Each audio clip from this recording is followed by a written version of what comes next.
foolish mortals. Hello there. Are you insane? Get out of here! Remain seated with your seatbelt fastened. Right, off you go. Welcome to Average Joe Orlando. Welcome to Average Joe Orlando, reporting for KMV Travel. I'm Joe. And I'm Kelly. And today we're going to be discussing tips for your first Disney cruise. So I know this is something that you're very passionate about. You have been on many Disney cruises, right? Oh, I'm trying to think of the number, but I am a platinum member, Castaway Club, wow. so I definitely at least over 10. So, Okay. yes. On my next one, I will turn gold, so I'm going on 5. So Okay. I've been on the Dream and I've been on the Wish. Yes, so you've gotten different classes, Yes. which is nice. I've done all of them other than the Wonder. Okay. We do have that planned. And now with this, adventure coming into the loop, they're throwing a... Now you're going to have to, that's in Asia, right? Yeah, in Singapore. I guess you're going to have to be going. I guess. And you've done other cruises too, so it's easy to compare. So what other cruise lines have you traveled? Yeah, so I've traveled with Royal, 2 ships, Utopia and Allure, and then NCL, Norwegian, the Jewel. Nice. Very cool. I've been on Norwegian, the Prima, and then I've been on 3 different classes on Royal, and then in college I went on Princess. So I don't really remember it, but I remember being very young. But I remember liking it. Yes. And then Disney, obviously now, I think it's not 5 times now. So yeah, so definitely a lot of good things. But I know there are definitely different nuances for the Disney cruise, so definitely a lot of things for us to talk about. This episode of Average Joe Orlando is sponsored by KMV Travel, a travel agency that helps families of all shapes and sizes plan personalized vacations and create unforgettable memories. No matter where you're traveling, to your favorite theme park, aboard a cruise, on an all-inclusive getaway, or beyond, the dedicated advisors at KMV Travel will provide personalized travel guidance and unmatched service at no additional cost to you. To learn more and start planning your vacation with expert guidance, visit kmvtravel.com/Joe. Okay, so starting at the top for a cruise, what do you have to do first? You book it. So what can you tell me about booking and like what people should know about booking a cruise? Yes, it's very different than if you're used to booking like a Disney vacation or really any other vacation. Cruises are going to be kind of easy because a lot of things are included. Yeah.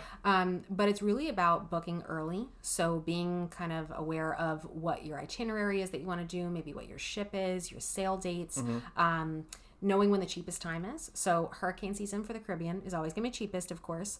Get your travel protection. And then shoulder seasons for Alaska, so kind of May and then September. And then September is going to be a little bit cheaper for Europe as well. Oh, okay. But cruises are priced dynamically, pretty much across the board. And especially when we talk about Disney, you're not going to find those last minute deals. It is going to be the first price that they come out with, their introductory price. That is going to be their least expensive option. So they will sometimes have discounts that they'll run, but those are going to be very limited. Okay. It's going to be more based on sailings, and they're normally the sailings that, obviously are harder for them to sell. So it may be the ones that kids are in school or something like that. So if you have a cruise that you are interested in doing, book it early. You always do have the opportunity to cancel up until that final payment is due, and get your full deposit back, which is 10%. So it's a nice one where it's kind of like just hold that price if you know you want it. And is that something that you could help with as a travel advisor too? Like I could say, hey, I want to go in March. I really want to go to here. Like I really want to see Castaway Cay. I almost went to the wrong cruise line. Castaway, I really want to go to their new island. Like I like to do this. Like can you help kind of navigate and find me the best price and everything like that? Definitely. So a lot of what my families will do is, they may come to me 2 years in advance and tell me, hey, we're interested in this special cruise. Or they may come and say, we really want to take a cruise next month, what's available.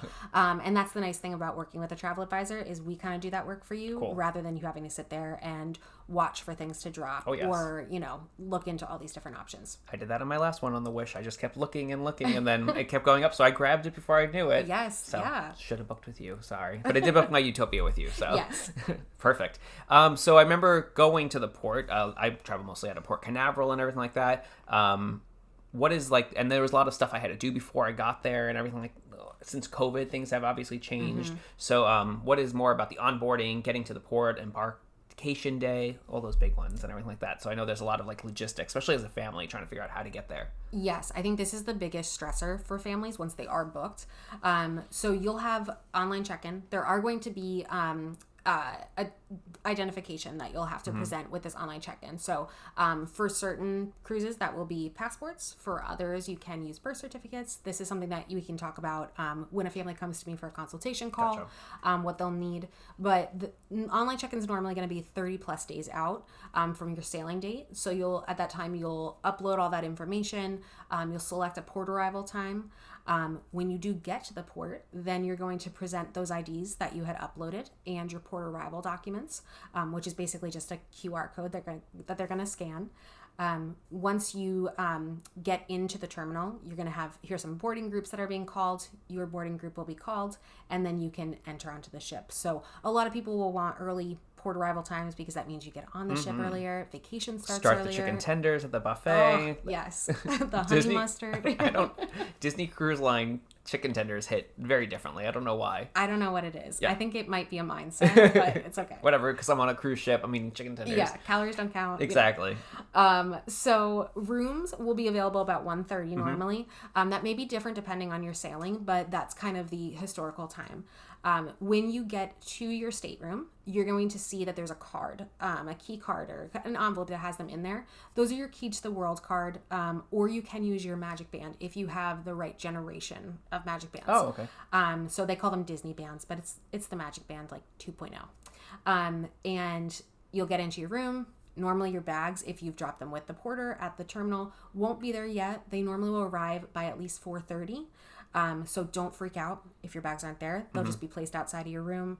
And then you'll have everything. Yep. And the only last thing that you have to do on embarkation day is your muster drill. So you'll see there will be a letter that'll be denoted on the back of your door as well on your key card. And that tells you what area you need to go to. There's a specific time. It's basically going through the safety and everything. Perfect. And then you can start your cruise. Yes. I remember a few things too. I remember I would always bring some cash for tips for when I hand them off my bags if I do the curbside.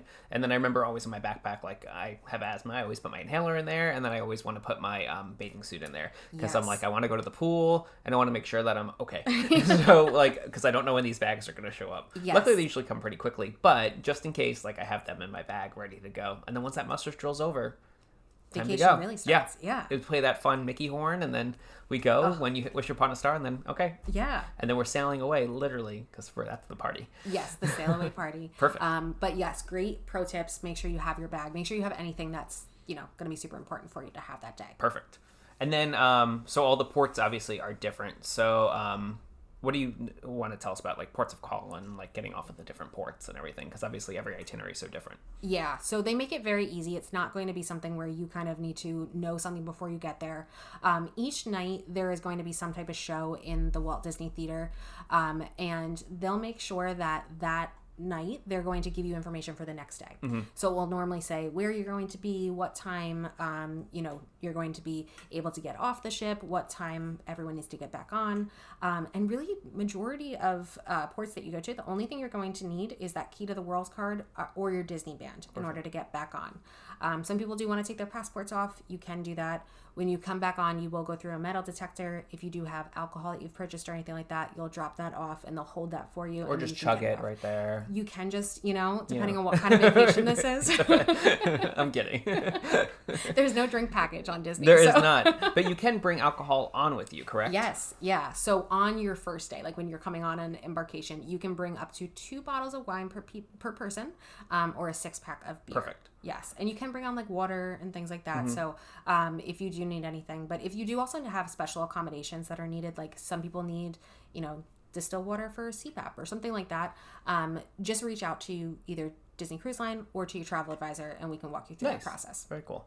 Yeah, I remember doing that, bringing on wine and then buying the water package when we got on there that came with a really cool Disney cooler. Because I like to have a bottle of water in my room that night and everything like that. So that was a really cool feature that I went to the bar, ordered it, they shipped it to my room, and I got this really cool Disney cooler I brought home. And I had all my waters ready to go in like the nice tin, too, which was really nice. They make it very easy, I will say. Very easy. Yeah. I was like, it just appeared in my room. Very nice. That and towel animals.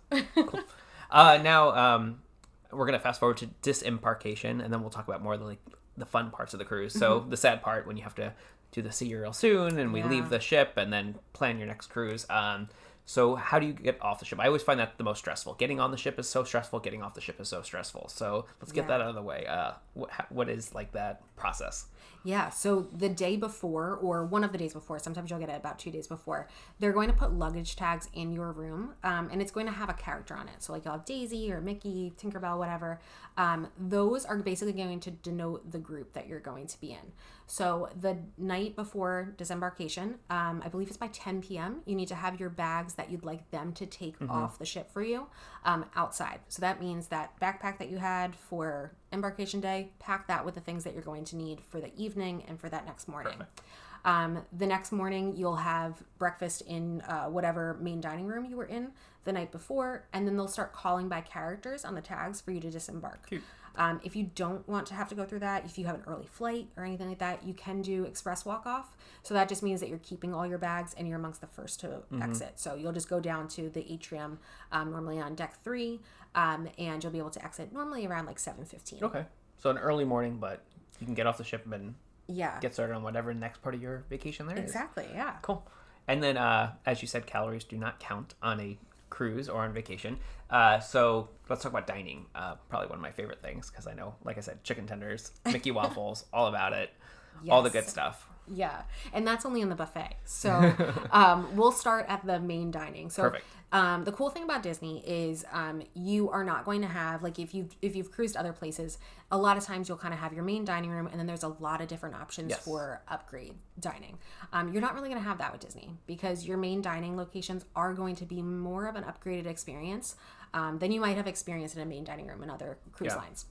So all of these are highly immersive. And they give you the opportunity to see all of them throughout your cruise. So it's not like you're just in the, one the entire time. Yes. The main dining room, yeah. Yes, exactly. So it's like, called Lumiere's, or it's there was a Coco themed restaurant, or Frozen. So they consider this rotational dining. They created this where basically you have a rotation that you're going to go through. So you're able to try each of these main dining locations, but you also have the same waiting team the entire time. So that means that your head server, your assistant server, all those people are going to move with you. So they become a huge part of your vacation because they know everything about you. It is like the first time it happens, and you're like, oh, I ordered a Diet Coke last night and now it's here already. I did that with my unsweetened iced tea. I was like, oh, you remembered. Yeah. And I don't like dessert, but I want 2 appetizers. And you remembered. Yes, and they'll remember, like if you like to have mayo with your fries or something, like that's a big one for me. Same. And they always remember these things. So it is cool. They'll also be a good way for you to get information too. So if you have questions, they're great people to ask. Very cool. With those main dining locations as well, those are your dinner locations where you'll be doing that rotational, but you will have one open for breakfast and lunch. That's also included. So if you want to have a sit-down breakfast or a sit-down lunch, you can do that. That's not going to be anything additional in terms of cost. I know for me, for breakfast, I am not leaving my room. And I think one of my favorite things from Disney Cruise Line was the free room service. Yes. And then putting my tag on the door the night before. And then all of a sudden, I'm an early bird, as you know. At 7:30 in the morning, I like my knock on my door. And then they bring in my coffee and my cereal and my Danish. And I can sit on my balcony and enjoy that and still be in my pajamas and not have to deal with it. And then I'll go for second breakfast up at the buffet later or to the main dining room. But yeah, that 24-hour room service is chef's kiss. It's like our wake-up call in the morning is to get that. Yeah. And that's first breakfast, like you said. Exactly. No, it's vacation breakfast. Yeah. So, and then even at night too, I know I did that one night. I got room service. The food was excellent. It came to my room. I sat in bed and I watched. They have all those Disney movies that you can watch. The best part of our cruise. Yes. Little Muppet Treasure Island and a cheeseburger at 7:00 at night in bed. Loved it. That's vacation to me. Yes. Yeah. And then there's other places too. So if I know for one night I didn't want to eat at one of the rotational dinings. I was like, I'm not a big Marvel fan, or I don't want to see Frozen tonight. I'll go to one of the specialty ones. But you said every ship kind of has some different options too for specialty upgraded dining for adults. Yeah. So these are all going to be 18 plus. So all ships are going to have Palo. That's kind of their original adult dining location. These are going to be an additional fee. And you can get all that information online. And then the Dream and the Fantasy will also have Remy. kind of a French-inspired restaurant. And then Enchanté is on the Wish, Treasure and Destiny. And again, kind of French-inspired, but also there's an American menu, so you have a few different options, but very much a upgraded experience. This is going to be like a multi-hour dining experience. If you are a foodie, you have to do this. And this is something that you could help as a travel advisor also add on and book like before I get on the ship. Cool. Yeah. So all of these kind of enhancements, anything like that, that's something that we can take care of. So you don't have to worry about any of it. And then I know some nights I'm like, I don't want to get dressed up. I just want to relax, but I don't want to sit at a restaurant. The buffets are just open too. So I could just go up to the buffets if I want at all. Or I can go to Marceline Market or the pool deck. I know one night I went to, I think I just got a hot dog and watched Wally by the pool. I forget what that area was called back there by the pool. I was on the Wish and they had the whole area open. I think it was the Festival of Foods had a station open. I just got a hot dog and I just kind of hung out there by the pool and had the whole area to myself. Yeah, they don't have the buffets open, but you can go to the pool deck, like you're saying. So buffets will be open for breakfast and lunch, and then pool deck, they'll also have, usually the pizza part is going to be open like for late night. Nice. Very cool. And then obviously after dinner, all the bars and the lounges. Do you have a favorite bar or lounge on any of the ships? I love the Hyperspace Lounge. Shocking. Okay. Yeah, I know. I'm a huge Star Wars fan, so have to say that. But honestly, they do a lot of entertainment in there. There is going to be bars that they use that will kind of change from family, friendly to more adult as it gets later in the evening. So there's lots to do there, and just because it says bar doesn't mean that it's not going to be family inclusive. Yeah. I remember the barbershop got my hair cut and then they were shutting up and they made it into a Hook's Barbery and they made it into like a speakeasy kind of bar. Yeah, very cool. Yeah. No, it's very cool the things that they've done. Yeah. Yeah. Very impressive. But then I guess there's a lot of things also for kids too on the ships, obviously, since it is Disney. So there's different clubs and everything like that too. Yes. So Disney, they do a great job. It's not just going to be one kind of youth club that, everyone from 3 to 17 is at. They have separate areas that are going to be specific for those ages. And it's not even just like they have one big area and then everyone's kind of like sectioned off. You'll have for the older kids, like it's going to be up higher on a higher deck, and they'll have like kind of just a more place to chill out, whereas the younger kids have the Oceaneer Club, so highly themed. You have a Star Wars area, Marvel area, an Imagineering area, so lots and lots for them to do, and this is all included in the cost, so you're probably going to be like trying to pull your kids away from it. The only thing that you would have to pay for is if you have little ones, so under 3 years old. So 6 months is the requirement to cruise on most Disney cruise itineraries. Some they are a year, so just check with your, either online or with your travel advisor. But It's a Small World nursery does have a pretty nominal fee for reservations to be made for childcare, and you can make those in advance, or you can also make them once you're on the ship. And I remember they have like an open house because obviously I don't have children, but got to experience and see it, and I was kind of jealous of the kids because they were really cool areas. Yeah, they'll have kind of an open house throughout the time, and then they also do a lot of character meet and greets within the spaces, so that's going to be open up to everybody too. Very cool. And then I remember years ago they didn't have it, but now they have the Navigator app, and then I went on and I started like starring off everything I wanted to do, obviously trivia, and I wanted to learn how to draw the different characters and then all the different shows, or like the first run movies too, so every time that you're on the ship, anything that's in the theater is also on there. So do you have a favorite show that's on one of the ships? You know what? I loved Beauty and the Beast. I thought that was really, really well done. On the Dream, I believe? Yes, on the Dream and on I'm putting you on the spot. Treasure, I think. Oh, okay. Yeah, I'm like, I think so. I have to remember because they're normally on 2 ships, but there's always like such cool like shows. Broadway quality kind of shows. Yeah, and then of course my favorite night is Pirate Night, where we turn into ARG to you too. And then you put on the bandana, some people get dressed up. Oh my gosh, people go all out. Yes. This is not a requirement, and I've never partaken. I put on my bandana and I always look like Jake in the Neverland Pirates, but as an adult version of him. Like, this is how he aged up. So it's fine. And then they have the only cruise line with fireworks at sea. Yes, it is super cool. I will say, even if you are not dressing up for Pirate Night, that's okay. There's still fireworks at sea. They'll bring you out onto deck 12 and 13 normally for, the bigger ships. But that's kind of where you'll watch it all from. And they even have a pirate show. So there's a lot to do. And if you don't want to do that, there's still a ton going on inside the ship too as well. So there's always things that are going on, but there's also always a lot of time that you can just kind of relax, hang by the pool, hang in a lounge, whatever it may be. Go to the spa. I know you'll be very proud of me. My last cruise on the Wish, I fell asleep before the fireworks went off and heard them outside my window. They woke me up because I was sound asleep before 10 o'clock. That's me. That's my life. And then I know you said there's lots of ports of call, obviously, that goes to Alaska, and then coming now Asia, Hawaii, Australia, Europe, and then obviously the Caribbean. And now they have 2 ports of call that Disney run, Lighthouse Key at, what the name of that one? Lookout Cay. Lookout Cay at Lighthouse Point. One more time. Lookout Key at Lighthouse Point. Thank you. And then obviously Castaway also. So a lot of the ones that go out of Florida will go to the 2 Disney locations too, where everything's included. Yeah, some of my favorites. Those are very popular. Yeah. Castaway is definitely one of my favorites. I love that island. Cool. And then as we like to end with a lot of our episodes too, anything that you say must do, tips and tricks, those bullet points that people must look for their tips for their Disney cruise. When you're first planning, book early. So if you are thinking about a cruise vacation, reach out to me and we can walk through the steps and make sure that you're prepared to kind of book when things do become available if they're not out yet. When you are on the cruise, talk to the crew members. They are some of the coolest people, and they have such great, just different experiences that they can share. They can give you a lot of tips and tricks about the port of call that you're going to, and just share about their lives too. It's a big part of the cruise experience.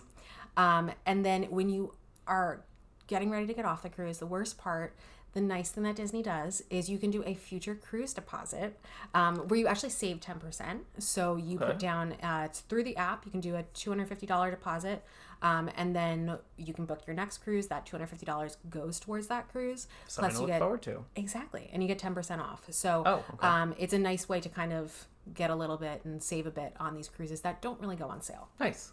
Very cool. Well, you got me all jazzed to go on another cruise now. Let's do it. It's been 6 months. I'm overdue. Yeah.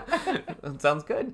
Well, thank you so much, Kelly, for all that information for the Disney cruise. Now I really want to go sail away. Especially there's so many new ships coming for the Disney cruise line too. Yes. They keep announcing so much stuff. Yeah. You just got to keep going. I guess so. Darn. I'll have to be platinum one day. Goals. Oh, darn. Darn. So if you're ready to have not the average vacation, be sure to reach out to our sponsor, KMV Travel, a travel agency that provides complimentary vacation planning assistance to families of all shapes and sizes to destinations including theme parks, most major cruise lines, all-inclusive destinations, and beyond. Start planning today at kmvtravel.com/Joe. Once again, that's kmvtravel.com/Joe. Link in the description box below. Well, everyone, thanks for listening to Average Joe Orlando reporting for KMV Travel. I'm Joe. And I'm Kelly. And we will see you aboard. Thanks for taking a ride with Average Joe Orlando. You made it! I knew you would. Is everyone okay? Hope you still want to open an account. Say cheese. See you later. Thanks, everybody.